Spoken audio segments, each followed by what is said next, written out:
Hi everyone, welcome back to another video from Webtech Tutorial.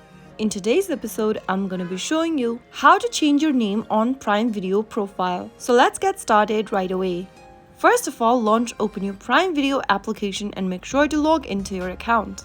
Once you're inside your main homepage, tap on the profile picture at the top right hand corner. Now, go to the profile edit page by tapping on the name at the top where you can see a little drop down. Under Who's Watching, tap on Edit Profiles at the bottom. Select one of the profiles you'd like to change your name on and go ahead and erase your current name. Enter the new name you would like to set for your profile and then tap on Save. Once it is done, you will be able to change your name on your Prime Video profile. So that's how it can be easily accomplished.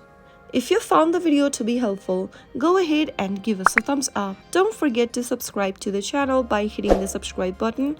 Also press on the bell icon so that you'll never miss another upcoming upload from us. I will be back again with the next video. Thank you for watching.